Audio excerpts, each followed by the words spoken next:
Ерөнхий сайд засгийн газрын эрх чөлөөний 4 замаа 4 чөлөөлтийн бодлогын хүрээнд хийсэн ажил цаашид хийх ажлын төлөвлөгөө, бодлого үйл ажиллагааныхаа талаар дэлгэрэнгүй танилцууллаа. Эхний 1 сарын хугацаанд шийдвэрлэсэн зарим ажлаасаа мэдээлэлээ эхлүүлсэн. Боловсрол эрүүл мэндийн салбарынхны цалингийн ойлгомжгүй байдлаас чөлөөлж нэмэгдсэн цалингаас нэмэгдлээ тооцоолж авдаг болсон. Битүүмжлэгдэд байсан 12153 татвар төлөгчийн дансыг нээсэн 1936 татвар төлөгч 62.6 тэрбум төгрөгийн өр барагдуулжээ. 2026 онд бүх салбарт 9376 хяналт шалгалт хийхээр төлөвлөснөөс эрүүл мэнд байгаль орчноос бусад чиглэлийн 7029 хяналт шалгалтыг цуцгалсан байна. Төр өөрөө код бичихгүй програм хангамж хөгжүүлэхгүй төрийн үйлчлэгээний сервисийг хувийн хөвшилд зориулан чөлөөлнө. Засгийн газар цаашд ч мөн ийм чөлөөлтийг үргэлжлүүлэхээ ерөнхий сайд мэдээлсэн юм а. Ипотекийн зээл дээр би бодож байгаа зүйлээ хэлчихье. Ипотекийн зээл дээр бол shared mortgage гэж нэрлэдэг байна. Тэр бол өөрөө юу гэхээр 50% түрээс 50% ипотек буюу урьдчилгаа төлбөрийг 50% багасгана. Ипотекийн зээлд хамрахад урьдчилгаа төлбөр өндөр байна.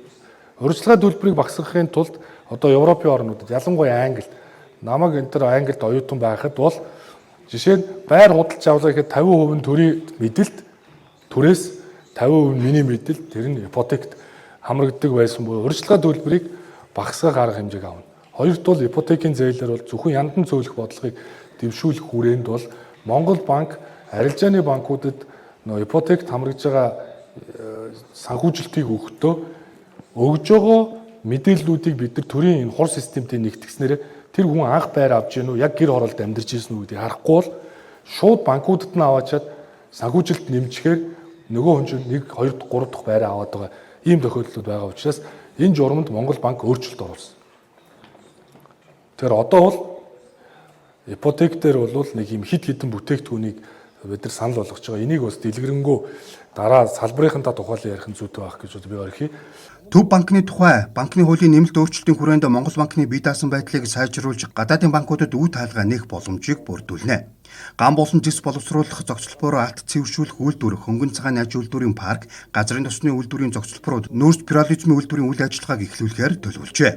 Засгийн газар эрчим хүчний салбарыг хуримтлагдсан өрөөс үе шаттай чөлөөлж 2029 оноос төсвийн татаасгүй ажиллахад анхаарах юм байна. Түлш эрчим хүчний хараат байдлыг бууруулах тухай засгийн газрын тогтоол буюу ногоон тогтоол батлагдсан тухай дэлгэрэнгүй танилцуулсан. Орхон өвөр хангаа хинти дундгуй говьсөнбөр аймагт батарей хуримтлалын станцыг хувийн хөрөнгө оруулалтаар хэрэгжүүлэх сонгон шалгаруултыг зарлаад байгаа.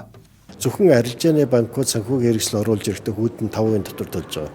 А бусад банк усууд, аж ахуй нэгжүүд одоо хөрөнгийн бирждээс адилхан хөрөнгө оруулалт гаргахад 20% татвар төлж байгаа байхгүй хүүнээс нь. Тэгэхээр энийг 5 жилдээ тэг болгочихоо.